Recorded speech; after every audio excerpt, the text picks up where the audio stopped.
دوستانو نن به راسه د پښتو یو بله فنکاره کشماله ګل هغه په لاین راځي ځکه چې نن کال ډېر زیات انټرسټینګ دی نو دا ویډیو پوره وګورئ او خوند ترې والئ. نو کشماله ګل چې کوم دی هغه زموږ سره په کال راله. السلام علیکم. وعلیکم سلام. خپل مینوالو ته به څه وایئ؟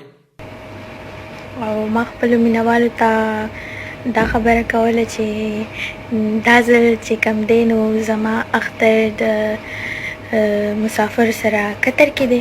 ستاسو کوم چینل چې ما ته تاسو نوم ویلی خو زما نه هغه هېر شوی نو که تاسو اوس بیا ووایئ ستاسو کوم چینل و؟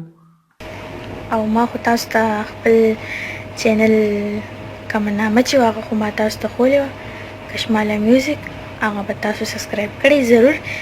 ښه او دا ټایم چې کوم دی چېرته یې؟ او زه دا ټایم هم سټوډیو کې یم. او زمونږ کم د قطر مینوال چې دي هغو ته به څه وایې یعنې خپل ستا کوم مینوال چې دي د قطر هغو دپاره به ته څه پیغام ورکړې؟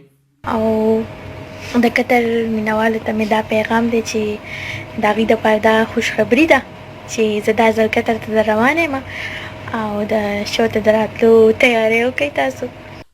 او خبرې نن مې موبایل له چې کوم دی یوه بیټري واخیسته یو مې وله چارجر واخیستو نو ډېره زیاته خرچه مې وکړه. فضول خرچي مه کوئ مړو. بس څه کوې نو داسې نه کېږي نو. بس خو ډېره زیاته مهنګایي شوه د هر څه.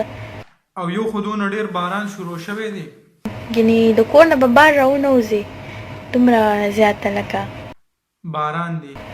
داسې موسم نه دی راغلی چې څوک بار انجوی وکړي. او ستاسو کوم نوی البم چې را روان دی کومې ګانې چې تاسو ریکارډ کوئ ستاسو کومې ګانې چې راشي به بیا موږ په څه ګورو؟ په یوټیوب به ګورو که نه فیسبوک باندې؟ بس د دې البم چې کومې ویډیوګانې ما وکړې او څه پاتې دي دا به هم زه د خپل چینل نه شیر کوم. پیج کې به مې وي د فیسبوک پاڼه چې مې ده دې کې به مې او په چینل کې به مې. او دا راته ووایه خپل وطن چې کوم دی کوم مسافرونه چې د خپل وطن چې سړی پرېږدي نو آیا د هغې په زړه به هغه وخت څه تېرېږي؟ بیا هم کله ناکله لکه د خلکو زړه بد شي چې د خپل وطن نه بهر ځي که نه لکه خپل وطن خو خپل وطن تا خو به مسافرو ته پته چې خپل وطن نه بهر ځي او لکه بهر اختر تېری نو دا ډېره زړه کې بس داسې فیل کېږي چې خلک خپوي.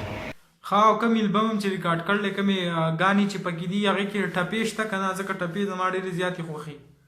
ما ډېرې ښه فوک سندرې ریکارډ کړي دې کې ټپیزې ډېرې زیاتې دي نو دا چې زه کله کمپلیټ کړم زه بیا تاسو ته خامخا اوروم که ټایم و.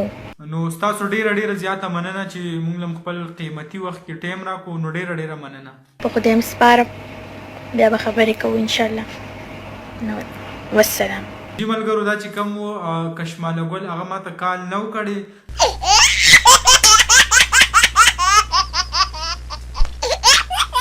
دا ما ستاسو د خندا دپاره ایډیټ کړی نو که ویډیو م خوښه شوي ویډیو لایک کړئ او که په چینل نه وي چینل سبسکرایب کړئ د داسې نورو ویډیوګانو دپاره.